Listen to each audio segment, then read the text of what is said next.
Chief Twit Elon Musk is raging after a video resurfaced of him supposedly acting erratically during a dinner at Donald Trump's Bedminster Golf Resort. Let me show you the video here.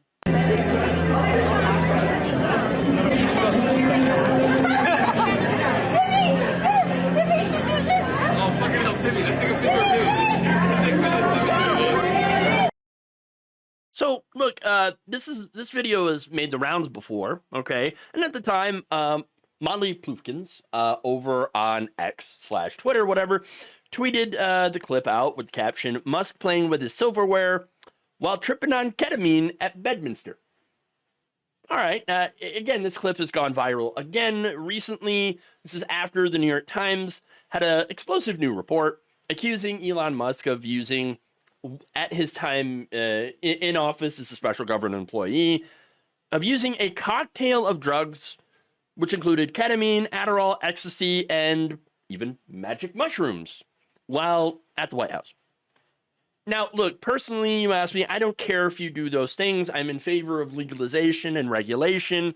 I've been very open about that. But I do ask one thing, that you don't do it on the job, because it's kind of important. Now, his job, of course, at the White House was allegedly to make government more efficient, which he did not do. And of course, that was not the point of that. In fact, he really just stole our personal data and is likely giving it to Palantir, that's Peter Thiel's company, killed investigations into his own companies, of course, and made off with massive government contracts worth billions of dollars. Wow, lovely. So now, that said, I am going to push back on the video itself. Let's be very clear. I'm not in favor of Elon Musk. Okay? Not in favor at all.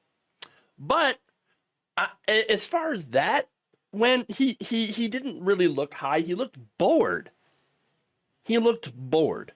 And look, the man is clearly on the spectrum. There's nothing wrong with that. And that's not even remotely related to any of the problems that anyone should have with the man.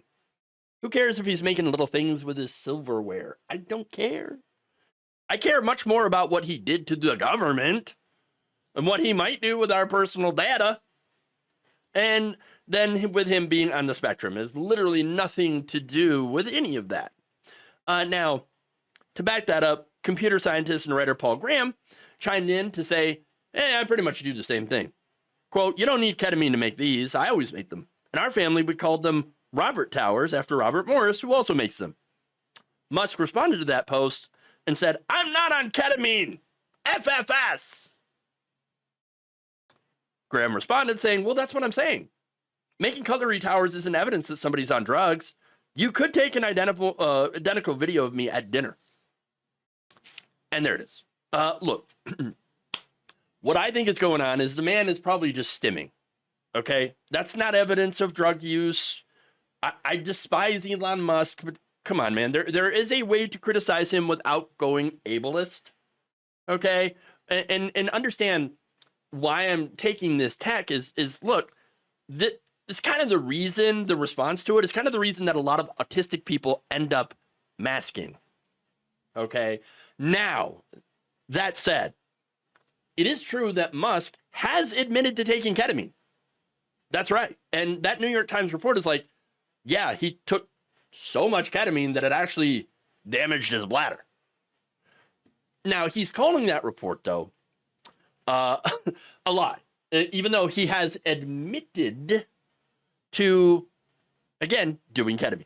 Okay, here's what he said, quote, is the New York Times the same publication that got a Pulitzer Prize for false reporting on Russiagate? Is it the same organization? I think the judge is just ruling against the New York Times for their lies about the Russiagate hoax and that they might have to give back their Pulitzer Prize. That New York Times? Let's move on. Okay, hold on here.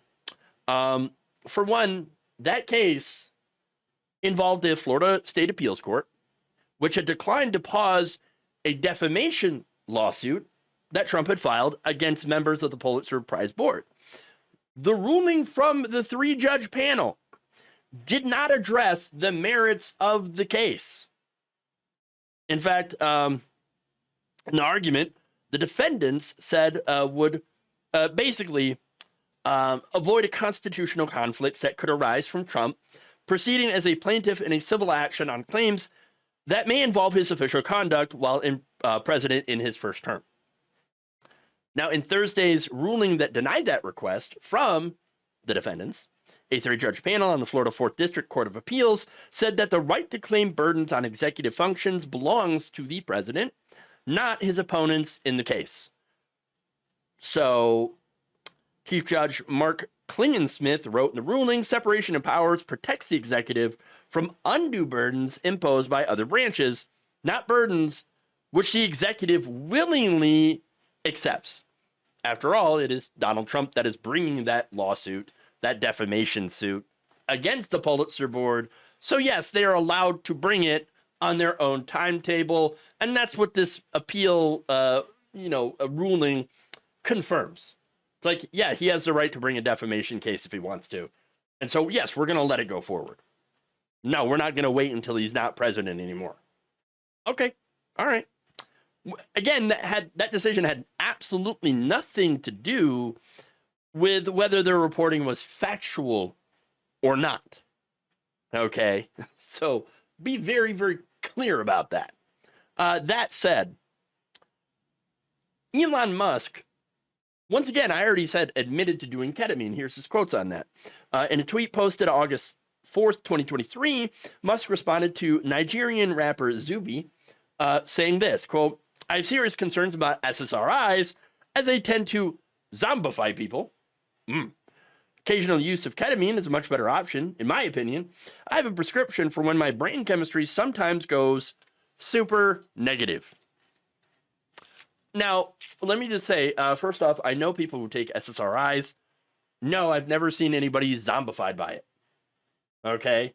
So, again, a lot of times they do help. And obviously, everybody's different, and different medications affect everybody differently. So let's be fair about that. Now, Musk also told journalist Don Lemon that he takes a small amount of ketamine in order to treat his depression. So he says, there are times when I have sort of negative chemical state in my brain. Ketamine is helpful for getting one out of a negative frame of mind. Okay. So look, here's the thing.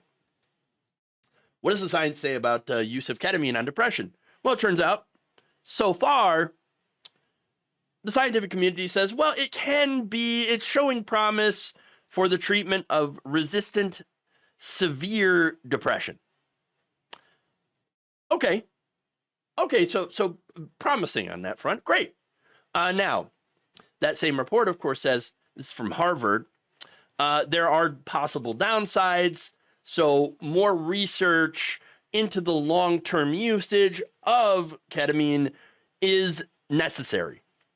Now, one of the reasons that they pointed that out, the concerns, is with repeated dosing, which they said that it can begin to lose its effectiveness and may require larger doses to get the same effect, which, of course, could be a problem. Okay? Could be a problem because, again, if you take so much of it, it could literally damage your bladder. So, yeah, that's a concern. And, again, the report noted that this guy is taking a lot and mixing it with other stuff. Not recommended. Not recommended at all. But, of course, it's only a concern unless you happen to be the richest man on earth that owns his own social media company. And so apparently if you don't like something, all you have to do is just label it as fake news and then bury it. Thank you for watching. If you enjoyed this video, please like, share, subscribe, hit the bell icon in order to get notified whenever a new video is released. And if you want to support independent, progressive media through this difficult time where it seems like everybody is shutting down, you can become a member on our YouTube page, you can become a subscriber on Facebook, or you can go to my Patreon. It's patreon.com/Jeff Waldorf. Thank you.